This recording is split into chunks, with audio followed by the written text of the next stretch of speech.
Peter Marino, Columbia College, speech number 2, 1, 2, 3, 4, 5, 6. Speech is on sex offenders. My name is Peter Marino. I'm with the Orange County Sheriff's Office in Orlando, Florida. I've been a law enforcement officer for 9 years, and I was in sex offender management at the Orange County Sheriff's Office for 4 years.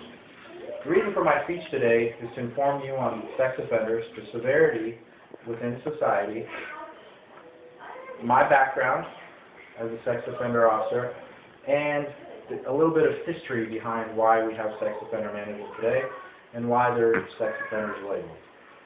First, in my background. As I said, I've been a law enforcement officer for a little over 9 years. I was in the sex offender unit for the Orange County Sheriff's Office for 4 years, from 2005 until 2009. During that time, I was part of the Central Florida Sex Offender Task Force. A little bit about the task force is we're the only task force within the state of Florida during the time that I was in the sex offender unit. The Sex Offender Task Force is comprised of various municipalities, federal agencies, and county governments within the Central Florida area. During the time of 2007 to 2008, I was the Vice President of the Central Florida Sex Offender Task Force, and from 2008 until 2009, I was the President of the Central Florida Sex Offender Task Force. We would come up with different ways to combat any sex offender issues within society, and also we would go in front of legislative boards to come up with new rules that we could determine sex offender management. The Orange County Sheriff's Office has over 2,800 sex offenders in the community.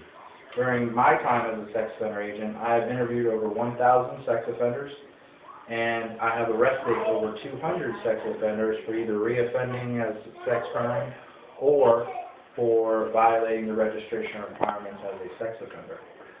That's a little background on myself.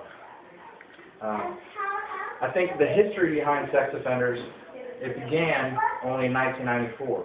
That's a short time that it's been in existence. Sex offenders and sex crimes have been around for a very long time. But the first one that started sex offender management was in 1994 with the Jacob Wetterling Act.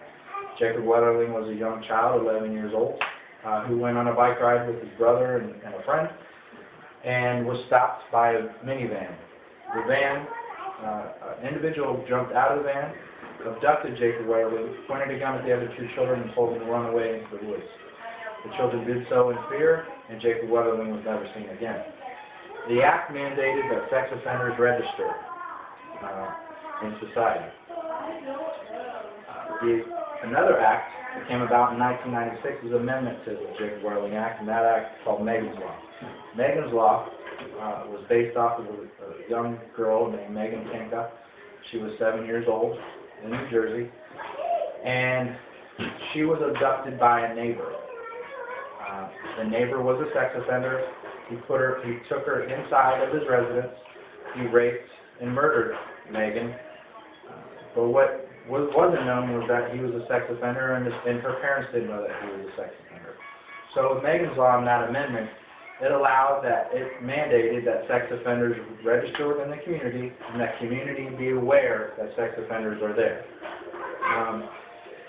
The significant one that plays a part in Florida, where I live, was the Jessica Lunsford Act.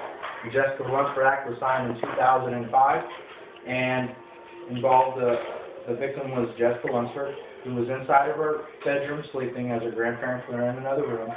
A sex offender, John Cooey, took her out of her bedroom, abducted her, brought Jessica back to his house where he was staying with his sister, and kept her in a closet for several days.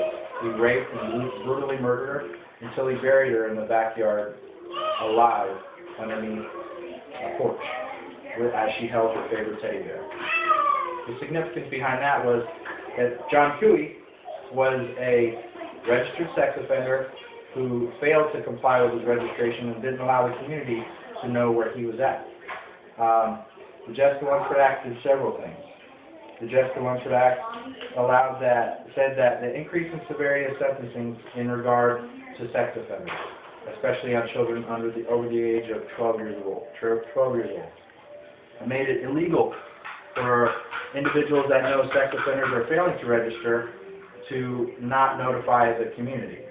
So harboring a sex offender became illegal. It also said that sex offenders weren't allowed to go where children commonly congregate, school, playgrounds, such as that. The last act that I'll mention is the Adam Walsh Act. The reason that I say this is that it's one of the first federal acts that mandate that every state come in compliance with sex offender laws, and that they start a web-based system that allows for sex offenders to be monitored. There's also, the Adam Walsh Act was mirrored based off the Just to Lunch Act. Adam Walsh was the son of John Walsh, America's Most Wanted. Adam Walsh was murdered after being taken from a convenience store as he was with his mother. Sex offenders prey on small children. Not all prey on small children. Some have adults, but the majority prey on small children. I'll close you with the Florida State Statute 775.21, which is a legislative act out of the state of Florida that tells you a little bit on the severity of sex offenders. It says that sex offenders are extremely likely to use physical violence, repeat their offenses, have more victims than ever reported or prosecuted for, or only prosecuted for a small fraction of their crimes. This makes this cost to sex offenders victimization to society at large, while incalculable, clearly exorbitant. People should be aware of sex offenders within their community and the history of the children that were victimized, because we are allowed and to see that sex offenders are there. My name is Peter Marino, and that is all.